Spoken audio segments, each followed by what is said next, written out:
Hello everyone, this is Nkosana Manfred Maposa in Tales of the Beautiful Game.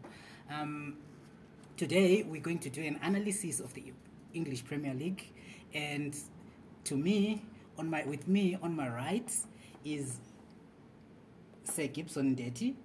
Welcome, sir. Thank you, Nkosana. And on my left is Rasta, our analyst Sam. How are you, sir? Welcome, viewers. Okay, before we go far, let me remind everyone that to subscribe on the link on the button below, and follow us on Twitter, Daily Footy Tales. That's our Twitter handle, and on Facebook you can find us, Tales of the Beautiful Game. And please don't forget to click that alarm so that next time we are here live, you are notified. Gentlemen, the Premier League has taken off. The Premier League is exciting us. I'll start with you, sir. What's your understanding? What's your interpretation of what's happening so far? The Premier League is exciting. Yes. Yeah. What is happening right now is that we are almost at a point when we will know who are the contenders and who are the pretenders. Oh, because Liverpool is not in the game. and you say, what's your understanding? I think we are in a paradigm shift. Powers are changing. Seems like the Gunners are going back to what they were. And it seems like Liverpool are going out. And Graham Potter seems like he's taking back Chelsea To where they were, okay. where they were. United, I'm not yet sure where they are because they flatter to deceive sometimes. Okay. All right. Now, before further ado, let's do the analysis and the predictions preview. This is a preview show of the games that we're going to play on the 14th and on the 15th of October. The first game is Brentford, which is taking on Brighton. Right. These are the basic match facts so that you guys can tell me what you think about the games.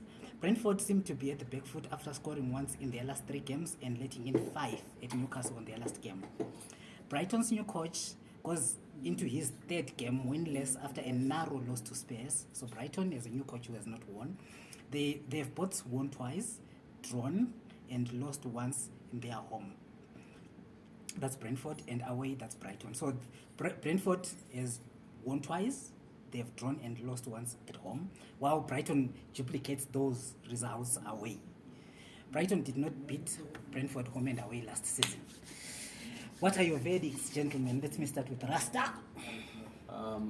My instincts, shall I say, I believe Brighton can come up with this one because the favourites are Brighton. I don't think it's going to beat Brighton because last game, Welbeck wasted some sitters. I think They could have won that they game. could have won that game. Right now, I think Brighton will get this one. So they are cooking something. They are cooking something, but it's going to be a PTS. Okay, both teams will score. Both teams will score maybe 2.5 over. All right.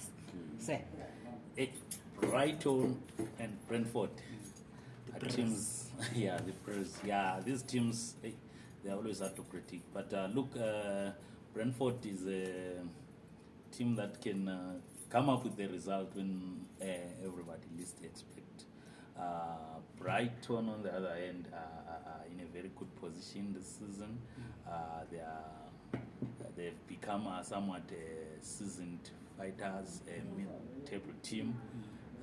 They are not very, very old in the top tier of English football, but they've managed to stay afloat. So, yeah, I'll give this one to Brighton with a narrow margin.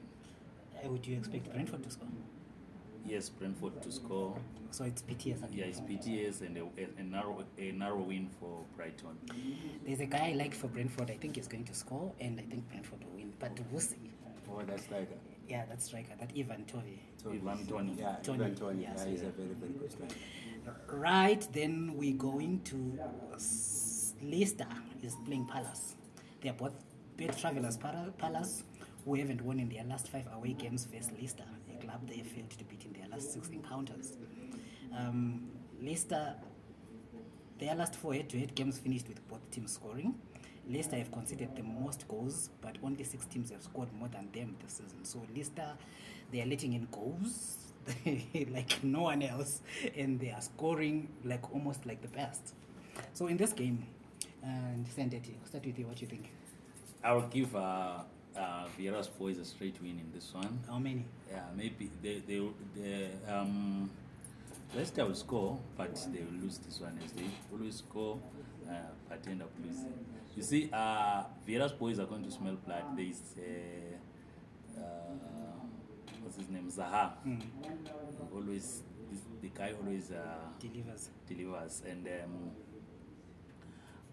this the team they are playing, Leicester, is a team that hasn't been good of late. Okay. They even lost to Bournemouth. You see, Bournemouth has been somewhat well. Bournemouth they have been were hard done by the fixtures early, but they have been struggling, to be honest. Okay. And but they managed to beat Leicester when we thought Leicester is coming up. But you see, Vieira's boys have that problem I was talking about last week of letting slip leads towards the end of the match. But I think in the last match they managed to sort that out and won. Now I tip them to beat Leicester, a struggling Leicester.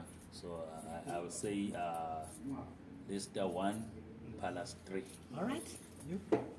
Me, I've got a different perspective. Crystal Palace, they play first half. They usually get tired at the end of the game. That's where they lose the games. If Leicester manages to survive first half, maybe if they can only concede one against Crystal Palace, because they are good in drawing the first blood.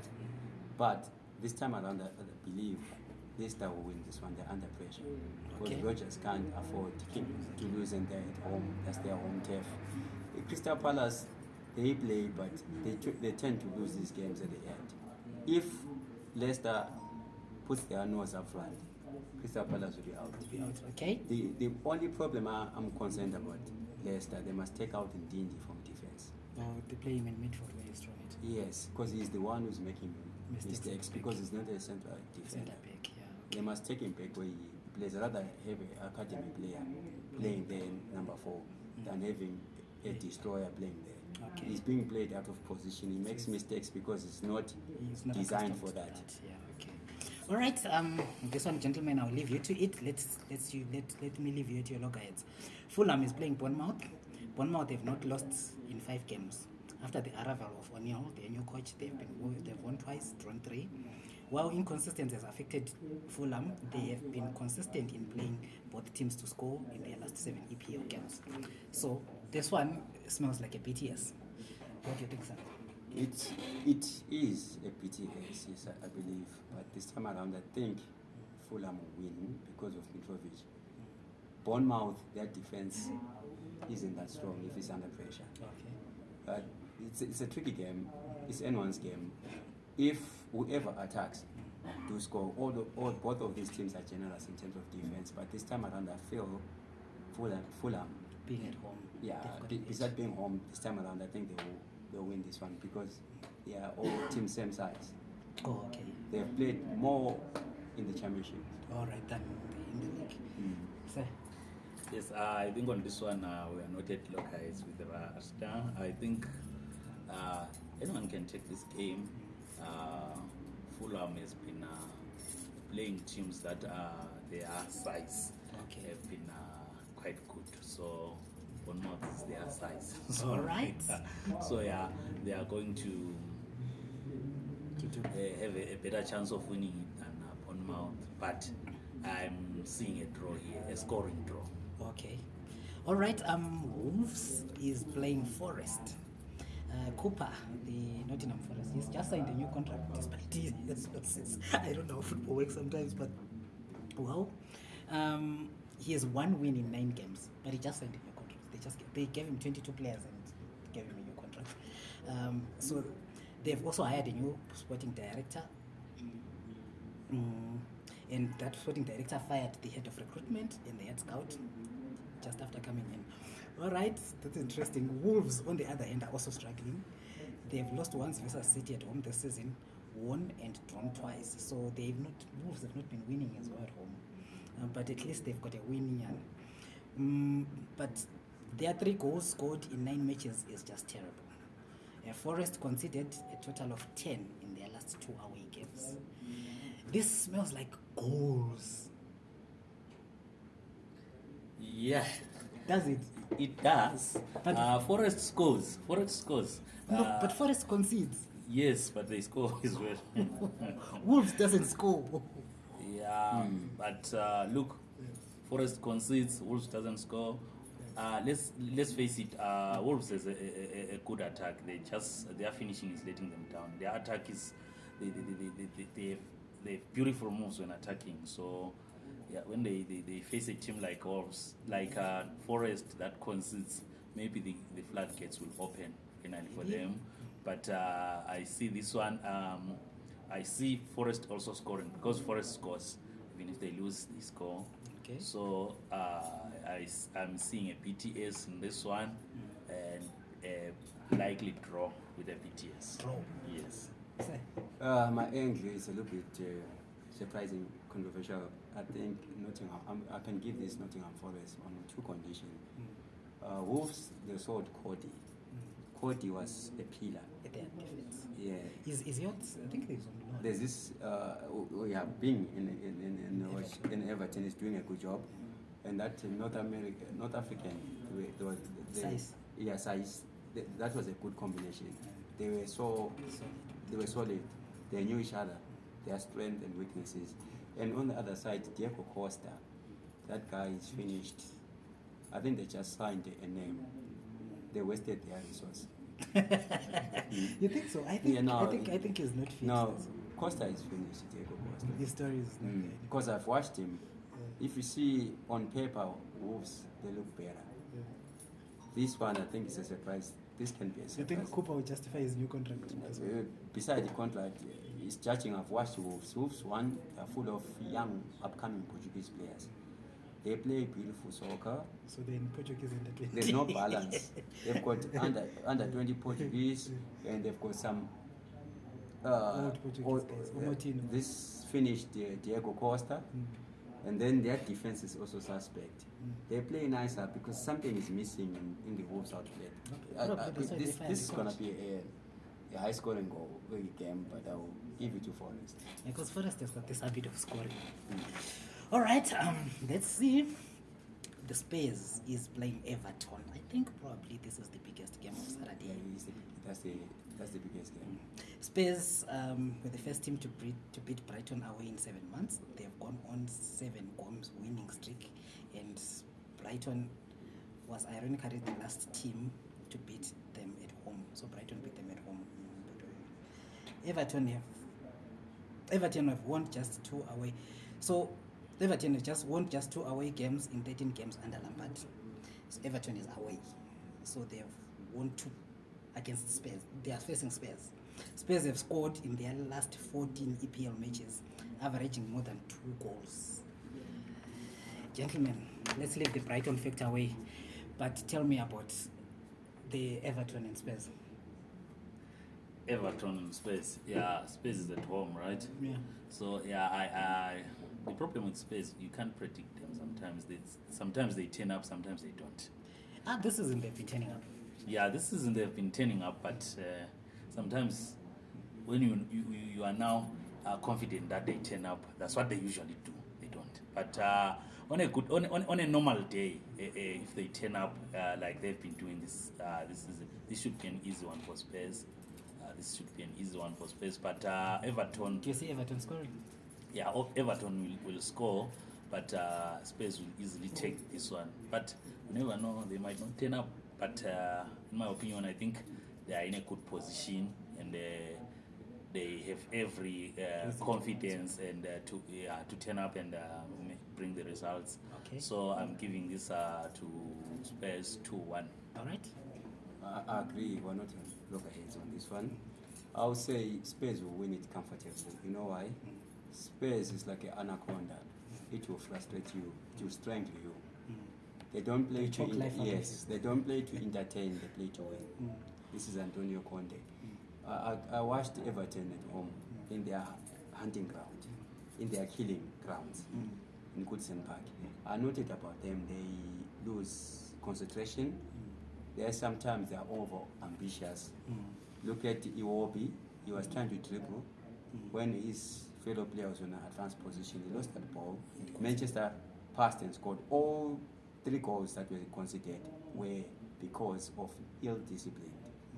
Remember, the first goal they scored, Casemiro relaxed. They took the ball away from him, counter, they scored. So were all the 2 goals Everton conceded. The same thing. When I look at Spurs are serious. They don't do tricks. They play by the book. They do what the coach tells them. So what's your verdict here? I would say it's a win for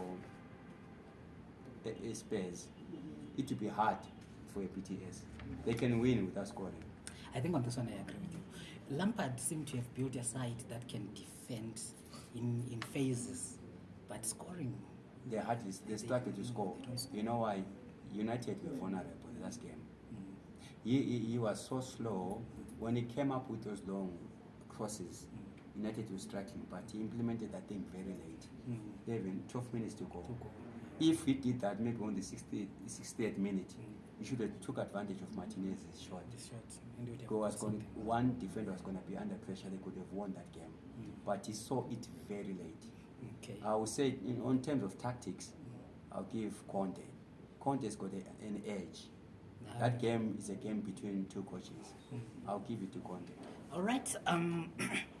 Then there is the next day. Villa is facing Chelsea. Villa have managed to score more than 1 goal in an EPL match once in the this season. They've been scoring 1 goal only, or they've only done scoring more than one once. Right? And they've conceded once per match in 5 of their last 6 home matches. Chelsea's last 7 EPL games finished with a total of over 2.5 goals, and 5 of them both teams scored. This one, do you see Villa scoring here? Yes, I see Villa scoring. You do? Yes. Who will score? You don't know. They don't know scorer. Coutinho can score. Not good. You know, if it's a free kick, yes. Watkins. Yeah, Watkins. Only Watkins can score. But look, I think Aston Villa is going to score. Lampard. Not Lampard. There's no Lampard. Gerrard. I mean, Gerrard is a young and upcoming coach, and sometimes he gets his tactics spot on. Sometimes. Sometimes I don't know what it is with Chelsea. Actually, my prediction has more to do with what's lacking at Chelsea than what Aston Villa can offer. Oh, Because Chelsea, if you look at them, sometimes you ask yourself what is lacking there. Maybe Porter brought some kind of stability in that, but maybe it's beginner's luck. You don't know. It's his early days there. Honeymoon days. Yes, but Chelsea, even if you watch them in the Champions League, at times they were lacking something that is not clear. But they have the players. So I don't know. It's lack of concentration or what, but they seem to be lacking some kind of cohesion. I don't know exactly. I cannot pinpoint it exactly. So that is what makes me think Aston Villa has a chance in this game. But on a good day, Chelsea can be on a roll and they can steamroll past almost anyone in the EPL. If that happens, then it's an easy win for Chelsea. Over 2.5? Yes, over 2.5. Whether Chelsea is crazy or Villa is crazy, you see over 2.5. Yes, 3 goals at least. if Chelsea exhibit more of that thing of them lacking something, then Villa can even score 2. But if Chelsea becomes The steamroller. what is expected of them by looking at them on paper, then Chelsea can score even 3 past Villa, even without reply, or 3-1. Okay. Rasta? Over 2.5? Even more. Even more. Even more. You know why? Tyrone Mings is one overrated. Terrible defender. Tyrone Mings is overrated and is terrible. Okay. That guy, he doesn't know what he does, whether it's a defender or midfielder. He likes to overdo things. He forgets he's a defender. He's a defender, just play simple. He just do basics. Then for Chelsea, their central defense, most of those guys, they are most experienced. But if they can find tricky players who can open space and put ball into space, in terms of, if you find athletes, they can't deal with athletes. like Saint Maximum is an athlete. But if you play proper football, they can defend. The thing, what Chelsea are lacking is N'Golo Kante.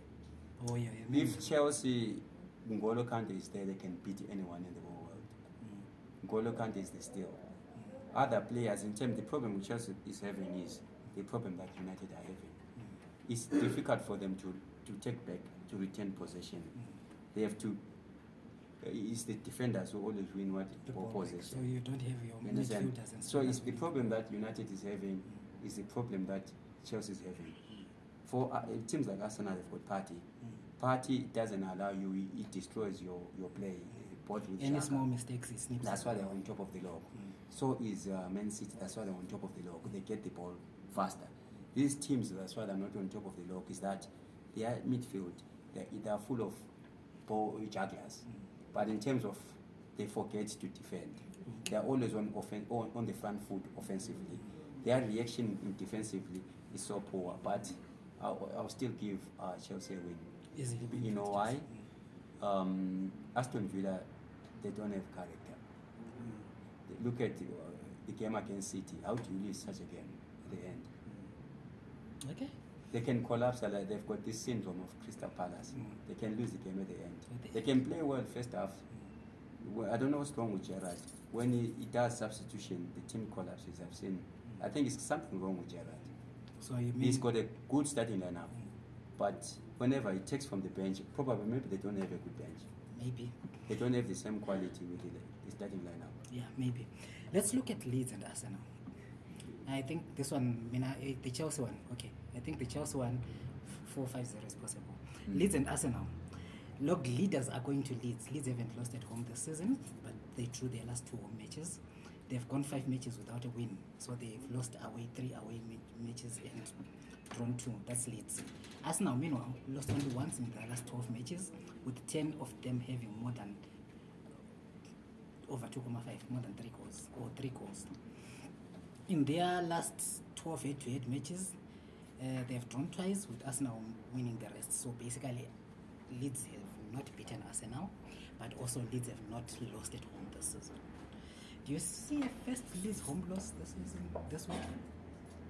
It can be, as long if Thomas Partey is available, then Leeds will lose. So the party is now with Thomas. Yeah, Arsenal without Thomas, there's no time. Partey. Okay. But Leeds is a tricky outfit. I was looking down upon this American coach who took over. Mesh, I thought they were going down. It seems tactically shrewd. He's a tactician. It seems he knows what he's doing. But in terms of quality, I think quality will win this game. If you look at Arsenal, Saka on your 7, Martinelli on 11, and Jesus. Gabriel Jesus is a problem. Then you've got Odegaard, you've got Xhaka, you've got Partey, you've got Ben White, beside Tierney, this Saliba, this new kid in the block, and Gabriel. Even that Ramsdale is also a problem because he's a ball playing goalkeeper. He also creates. He's got a good vision. To be honest with you, I don't think Arteta will lose to Leeds. You don't think so? You think Leeds is going to record? No, their I first think loss? I'll give it to Arsenal. If Arsenal lose or close points against Leeds, I'll take them from title favourites. Saying dirty. Yes, look, Arsenal, when they are on the roll, I told you even the other week, when they are on the roll, their problem might be the so-called big teams. These small teams, Arsenal, they don't care about the records. When they are on the roll, they crush the small teams, definitely. So I don't give Leeds even a small chance on this Not one. even a BTS. BTS maybe. Arsenal concedes. The score problem more. with conceding, Arsenal's conceding, they enjoy the game and forget their responsibility. You look at half of Arsenal's 10 conceded goals, maybe even more than half. It was either they gave away an unnecessary penalty or they lost possession unnecessarily. They tend to relax. But if they are to defend well, if they don't have that moment of lapse in concentration, they are going to easily take this one. All right, Arsenal it is. Man United versus Newcastle. United have played 3 games, 3 league matches at home, all of them finishing as BTS. Newcastle have played 4 away league matches, with the last 3 finishing as BTS. Their last 5 head-to-head matches have all been BTS. United have won the last 5 home matches head-to-head with Newcastle. Who do you favor here? I'll give this one to Newcastle. All right. Uh, Let me leave it there. BTS? BTS no. No I'll BTS. give. It's a narrow win for Newcastle. Now But 1-0. Yeah, probably 1-0, and if it's too much, it could be 2-0. All right. Sasem? Newcastle, you know, I don't think they're going to beat United on one condition. Their ball movement is slow. So, Look at teams that have beaten United. Their game plan, their ball movement was faster. I remember Brentford. They were moving the ball faster, and this transition football, they were putting it behind the United defenders, especially wing backs. okay, so what's your take? United winning? It will win United.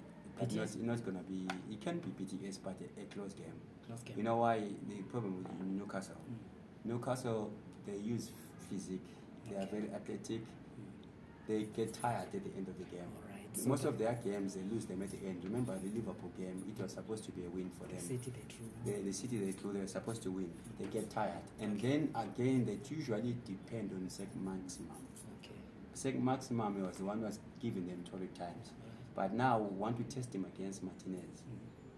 Okay. All right, that's fine. So this one, BTS is likely. Mm. So Saints and West Ham, Southampton have lost their last 4 matches.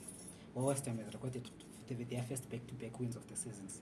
They've both scored 8 times in 9 matches, conceding 17 and 10 respectively. Quick one. Saints or West Ham, BTS or not? It is a BTS, but I'll give Saints. Saints. You know why I'm giving them? Mm.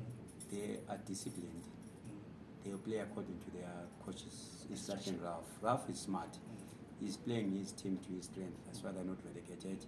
West Ham, they've got quality, but some of these players like Antonio, it depends on his physique. He's not smart. All right. Sometimes David Moyes, some good players, he puts them in the bench. I question his selection. All right. There are some good players you've seen them in the bench. This Antonio, I don't think he warrants a first name. You don't want to. No, Antonio. I think he's good as an impact player. If he can come from the bench, when opposition defenders are tired, then he uses his muscles. Then they can win the game, but not starting him. He's too heavy. Okay. He can't last 90 minutes. All right. Antonio. He's been doing this for 9 seasons. Now we know him. Okay. So, I've always said to you that there's a problem with Southampton is that you cannot tell which Southampton turns up. Okay. Southampton is a team that can surprise you a certain game, and they hit a high that will surprise everyone, and then they hit a low that will surprise everyone as well. Southampton, I cannot rely on them. West Ham, they're a team that has been a bit solid, a mid-table team for the last maybe 3 seasons. So facing a team like Southampton, I can put my money on West Ham to win this one, even if they are away. Even if my colleague Rasta are saying Antonio is just using his physique, but I think that guy he creates space for West Ham in the box. With his bulldozing style of play, he creates space in the West Ham box and allows other players to come and play. So I tip West Ham to take this with a 1-goal margin, 2-1. I think it will be a draw. Anyway, we'll see. Liverpool versus City. I think Sunday everyone will be glued on TV at 6 o'clock. Liverpool is playing City at Anfield.